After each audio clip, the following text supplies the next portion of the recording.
ایک شخص گھبرایا ہوا پریشانی کے عالم میں خلیفہ عبد الملک کے پاس آیا، کہنے لگا جناب میں بہت گناہ گار ہوں، میں چاہتا ہوں اپنے گناہوں سے توبہ کروں، اللہ مجھے معاف کر دے گا؟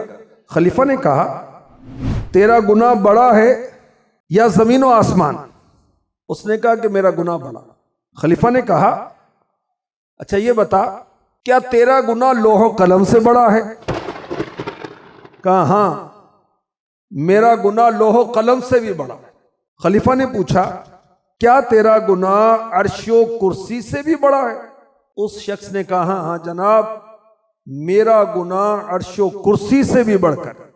خلیفہ نے کہا تیرا گناہ زمین و آسمان سے بڑا ہے، لوح و قلم سے بڑا ہے، عرش و کرسی سے بڑا ہے، یہ بتا کیا تیرا گناہ اللہ پاک کی رحمت سے بھی بڑا ہے؟ جب اس نے یہ سنا تو رونے لگا، بہت رویا۔ خلیفہ نے کہا بھئی یہ تو بتاؤ تمہارا گناہ کیا ہے؟ کہا حضور بڑی شرم آ رہی ہے، کیا بتاؤ؟ بہرحال عرض کرتا ہوں شاید میری توبہ کی کوئی صورت نکل آئے۔ یہ کہہ کر اس شخص نے اپنی خوفناک داستان سنانا شروع کی۔ کہا سچی بات بتاتا ہوں میں کفن چور ہوں، آج رات میں نے 5 قبروں سے عبرت حاصل کی اور توبہ پر آمادہ ہوں۔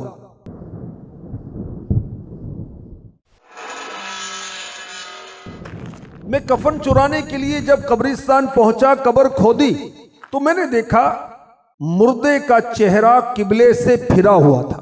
میں خوفزدہ ہوا، واپس پلٹا تو ایک غیبی آواز نے مجھے چونکا دیا۔ کوئی کہہ رہا تھا اس مردے سے عذاب کا سبب تو پوچھ لے۔ میں نے کہا نہیں ہمت نہیں، تم بتا دو۔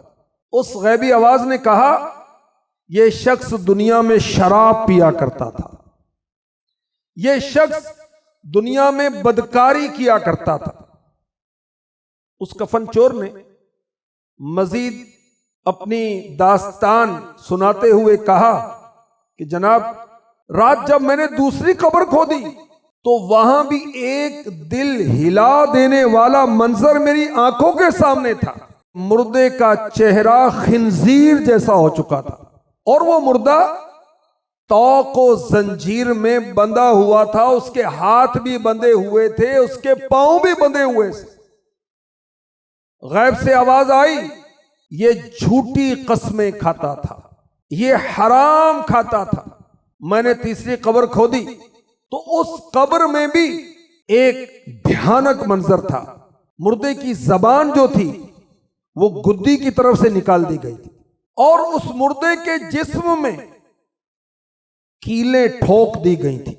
غیبی آواز نے بتایا کہ یہ وہ بدنصیب تھا جو غیبتیں کیا کرتا تھا، یہ وہ بدنصیب تھا جو چغلیاں کھایا کرتا تھا، لوگوں کو آپس میں لڑوایا کرتا تھا۔ اس کفن چور نے اپنی خوفناک داستان کو آگے بڑھاتے ہوئے کہا میں نے چوتھی قبر کھودی تو میری نگاہوں کے سامنے ایک اور سنسنی خیز منظر تھا۔ اس قبر کا مردہ آگ میں الٹ پلٹ ہو رہا تھا، فرشتے اس کو آگ کے ہتھوڑوں سے مار رہے تھے۔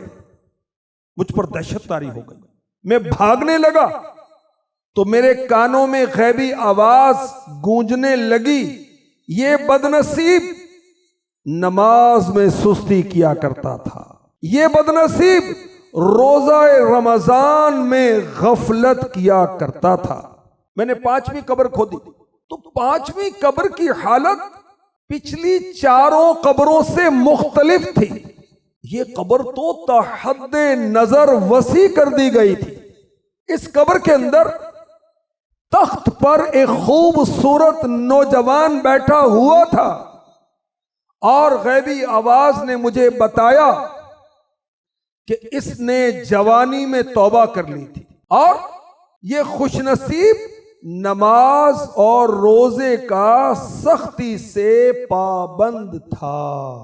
اللہ اکبر۔ نیکوں کی قبر جنت کا باغ ہوگی۔ یاد رکھیے حدیث پاک میں ہے کہ قبر جنت کے باغوں میں سے ایک باغ ہے یا دوزخ کے گڑھوں میں سے ایک گڑھا.